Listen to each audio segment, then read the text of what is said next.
Thanks so much, Riaz. Good morning. Residents of a North Vancouver apartment building are out on the streets this morning after a balcony fire. Let's connect with Greg Harper, who's standing by live with the details. Greg?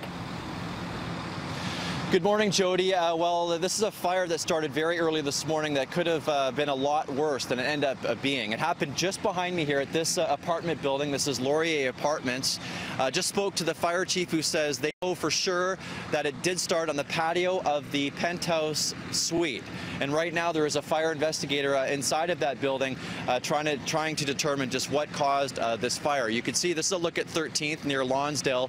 It is shut down. We're hearing that westbound lanes will open soon.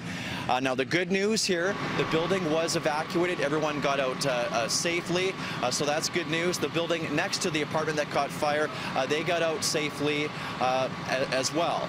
So for the residents who live in the building that caught fire, 15 suites in all, they were taken away in a bus. They're now in the hands of emergency social services.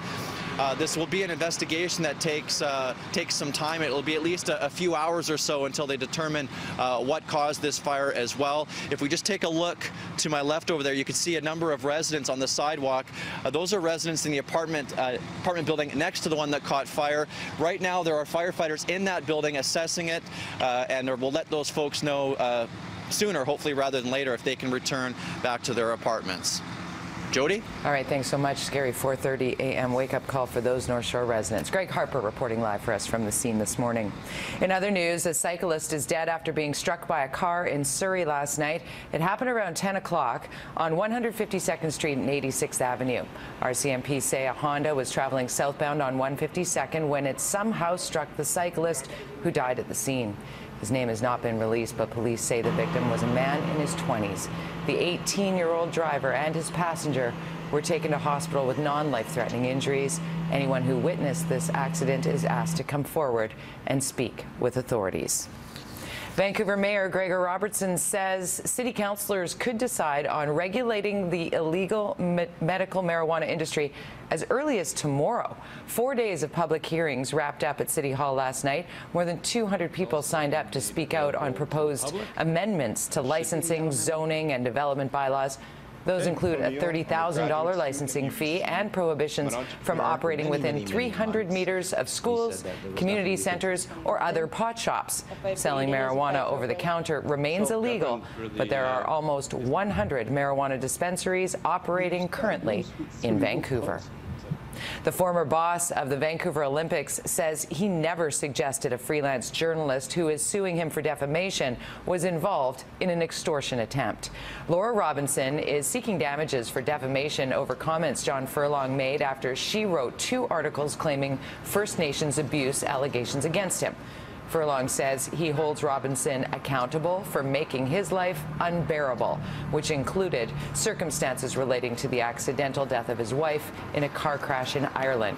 He has also denied under cross-examination that he implied Robinson was colluding with his accusers to take payments to kill the story. The mother of a man who died after being tasered at Vancouver International Airport is welcoming a judge's decision to sentence one of the RCMP officers involved. I admire this judge about his decision, and I'm shaking. I'm so happy, and I am so nervous. Constable Kwesi Millington was given 30 months behind bars for lying at the public inquiry into the tasering death of Robert Cikanski. The judge said a stiffer sentence was necessary since Millington is a member of the RCMP. He's one of 4 officers involved in the tasering in 2007 and was the one who fired the taser.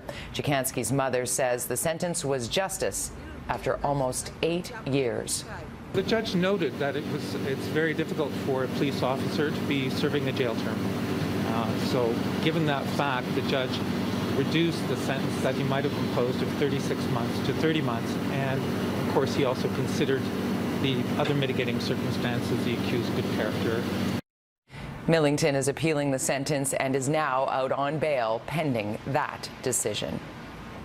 Victoria police are looking for the public's help in tracking down the man who vandalized a very popular attraction. On Sunday night, someone broke into the children's petting zoo at Beacon Hill Park. He vandalized the front office area, broke some of the farm's equipment, and even flooded some of the animals' pens with water. His image was caught on surveillance cameras. And the front gate, the donation table, we have footage of him playing with all the lost and found and different things, putting hats on and putting ink all over the table from our stamping pad, and we have a bottle of ink, so lots of different things there. But the main concern is the animals, and I'm glad that he wasn't able to get into any of the barns.